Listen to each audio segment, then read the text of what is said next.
What is up, everybody? Welcome back to Let's Play The Legend of Zelda Twilight Princess HD. I am Frosho, and in the last episode, we completed the Tears of Light in the Eldin province, and we collected 2 more golden bugs, which were the male and female pill bugs, and we collected a heart piece, which was located on that rock over there. So in this episode, we are going to continue on with our quest. We need to go back to Ordon village and talk to the mayor, because he is the only one who can tell us what we need to do in order to get past the Gorons, in order to progress in the story. So that's what we're going to do.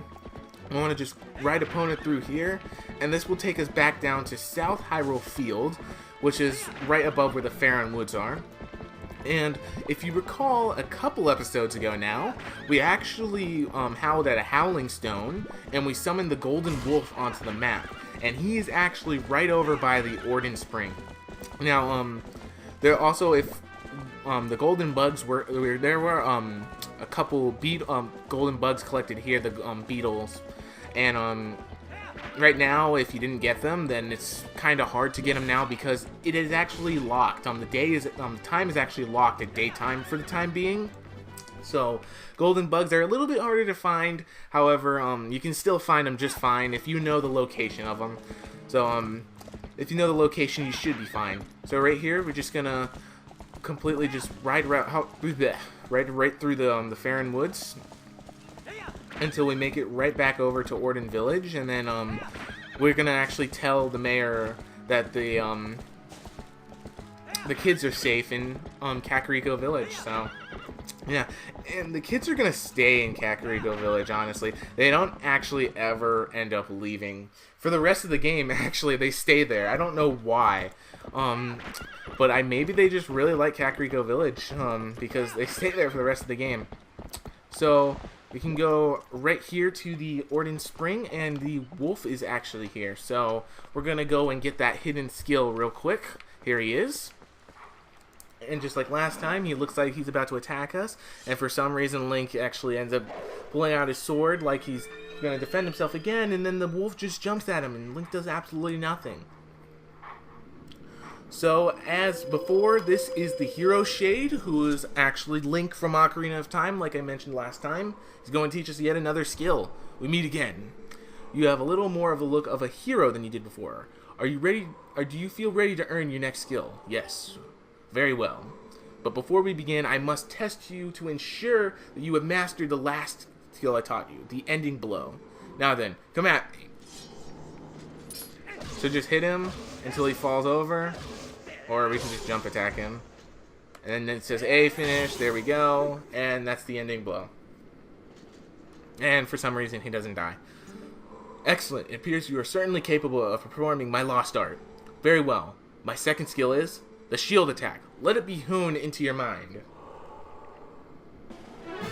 Alright, so the shield attack is a pretty useful skill because it allows you to basically break the defenses of your enemies. No matter how well tempered a blade is, if a foe is clad in armor and bears a shield, the sword will do it no harm. When facing such a foe, you must use ZR to thrust your shield against the defenses of your enemy, causing the fiend to recoil. Use ZL to lock onto me, and then try it. You have learned much, so I am sure that you can see the moment when you can do a shield attack. Alright, so like you just said, you lock onto him and you press ZR to just hit them with your shield, and then you can attack them. So right now, we won't really find much use for it because all the enemies can pretty much just be hit with your sword right away. However, later on, it is going to become very useful. Excellent. Open a hole in your enemy's defenses and use your sword to strike without hesitation. So yeah, that's the next skill. That's pretty easy. The shield attack I have taught you can also be used to repel an enemy's projectiles attacks. Would you practice? Then repel my magical attack with your shield attack. So yes, you can actually reflect magical attacks back with them as well, or projectiles. You can use your sword as well, so really, that's not the main use of this. Perfect. When your enemies assail you with projectiles, this is how you will defeat them with ease. Done. You have learned the second of my hidden skills, the shield attack. Very simple skill, but a very useful one later on in the game. And when we get to those enemies, I will show you guys. But I have 5 more secrets to teach you, in time. The path to becoming a true hero is a long one, but once you have grasped all the hidden skills, you shall be worthy of walking it. You must persist on the lonely path of the sword to obtain true courage and earn the strength to conquer the great evils of the world. Do not forget your discipline with your blade before we meet again.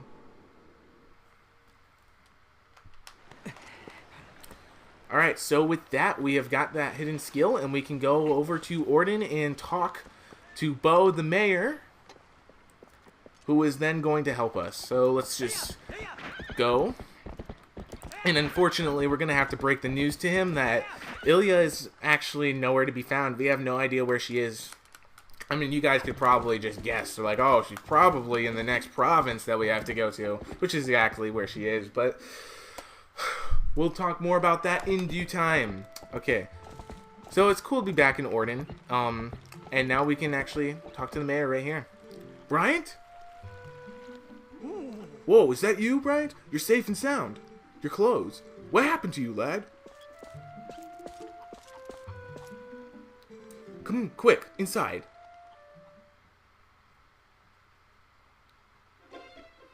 I see. So the youngins are in Kakariko village. Well, that's good. Renato's an old friend. If they're in his care, then we can relax. So don't keep me waiting, lad. Tell me of my little girl. Ilya is with the rest of them, right? No, sorry. Oh, I see. That ain't what I wanted to hear. But Bryant, I guess I need to think of all 5 of those poor kids, and not just my own. They're all in danger. What I should be asking is how I can help out. Exactly, we need your help in order to get past the Gorons. What's that now? The Gorons of Death Mountain? I see, so Renato told you that. We didn't say anything. Well, it's true, I did defeat the Gorons in a contest of strength and earn their trust, with the help of a little secret. I can teach you the secret, but you can promise me that you absolutely positively will not disclose it to anyone. Yeah, we won't. Good. Alrighty then. Absolutely no one. Come this way. Brian, you've heard of sumo wrestling, right? Gorons like to test match in sumo contests. Luckily for you, the basics of sumo are the same as stomping and charging goats. You want to hear more? I guess. Alrighty then, I'll teach you the basic of the ways of sumo. If you're getting into a sumo match, the chances are you're in an arena like this. The first fellow that pushes foe outside the arena wins. Step forward and grab your foe with A. Use B to let out a retreating foe's haste to your open palm. Sidestep the foe's advance with the analog stick. 3 basic techniques, all of them pretty basic. Master all 3 and you'll be shoving folks out of the arena in no time, lad. So there you go. No, we don't need to hear them again. Okay, so here we go. We have to beat Bo in a sumo wrestling match. And let's just say he is way too big and fat to just be walking around with no shirt on. And then here we have us over here. And we're kind of just this like, not kind of like scrawny looking skinny guy over here. We do a lot of farm work, so do you think we should be a little bit more buff? And here we have that really bad scene of where it just zooms in on his butt as you go around, and you have to fight him. So he's actually really easy. You can kind of just slap him, and you can just grab him. Actually, he just grabbed me right there, and is he gonna push me off? No, he's not. And he slapped me again. Okay, he's pushed me off this time. I like how I said he was easy and that I just got destroyed by him. Alright, so basically what we need to do, you gotta sidestep his their attacks. However, he's a little weird because he moves a little bit slower than the Gorons actually will. So we just need to really just go up and just push him down, really. Just keep grabbing at him, and then when he tries to grab at you, just move. And he actually slapped right there. I didn't think he would actually slap in the direction of... There we go. Okay. There we go. We pushed him right off the edge. Alright, so with that, we are actually done with the sumo wrestling. And you seem to understand the basics. Alright, next time I won't go easy on you, lad. Fight me as if you were fighting one of the Gorons. So we gotta fight him again. He says he's not gonna go too easy on us. However, it's really not that difficult. If I mess up, it's just because I'm playing really bad. So, actually, when you go to charge at them, if they try to slap you, then you'll actually just completely just duck right underneath their slap. So yeah, he is moving a little bit faster. He is moving out of the way. Dodging will actually not help you against the slapping. So do not try to slap.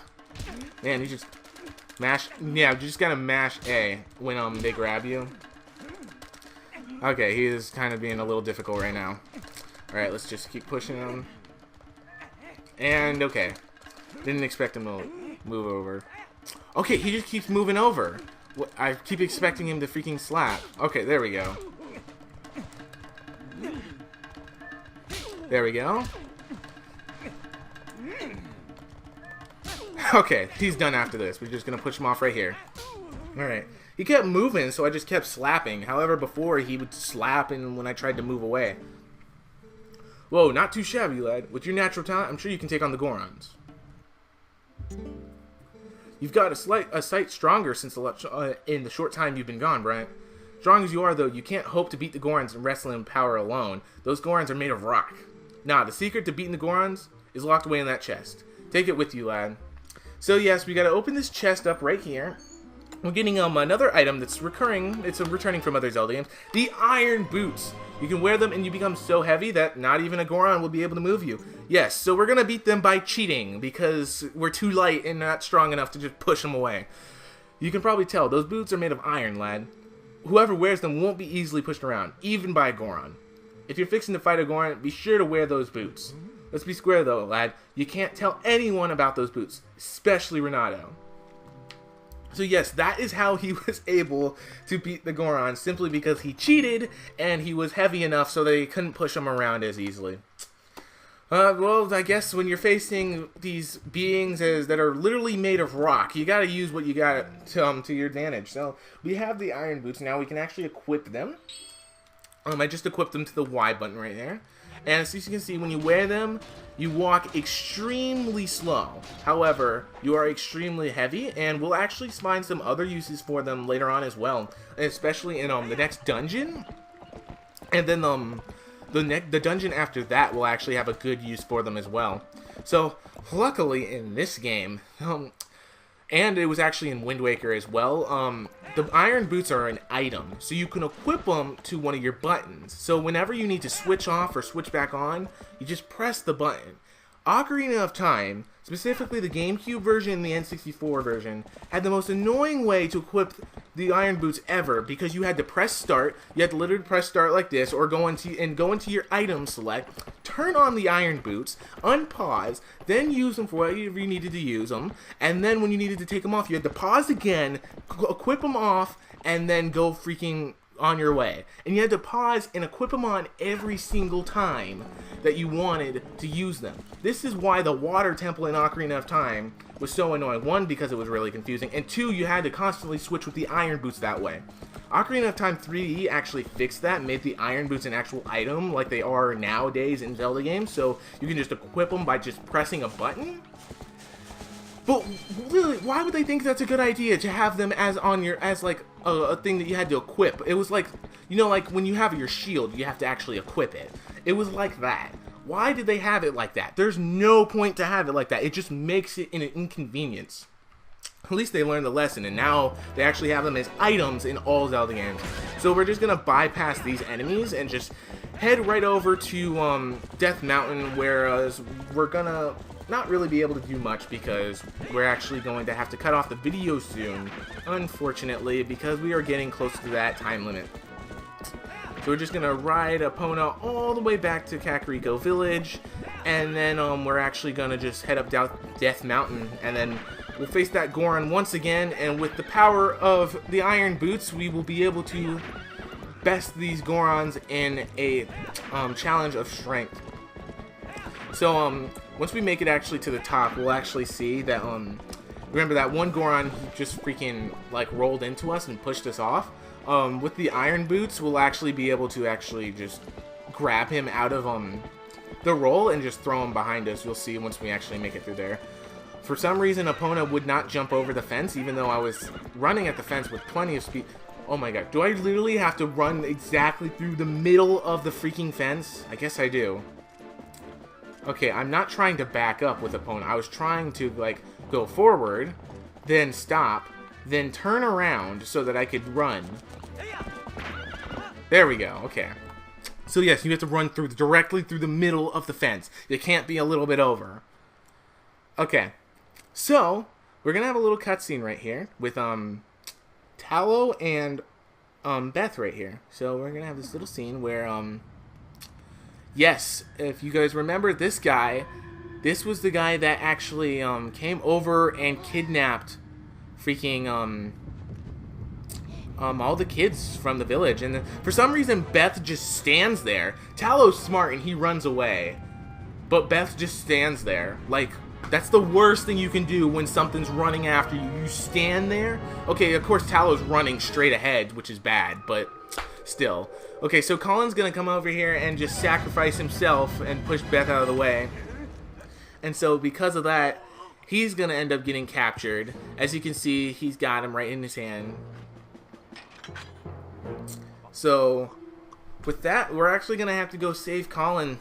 So for some reason we jumped over the fence and it's taking us forever to get over here. And we just so happened to walk in after he grabs Colin. We jumped over the fence a long time ago. We should have been down here in order to save him way before he grabbed him. But, you know, for convenience of us having to go after him, we had to take so long getting over to this area. So we're actually going to have to go on a chase in order to save him.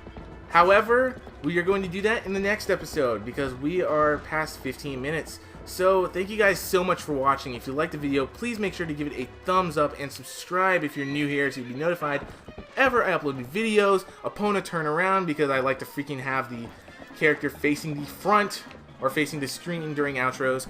And don't forget mobile notifications, subscribe, all that good stuff, like the video, and share it with friends, guys. Bring more people over to the channel. So again, thanks so much for watching. I am Froshow, and I'll see you guys in the next video. Take care, and have a great day. See ya.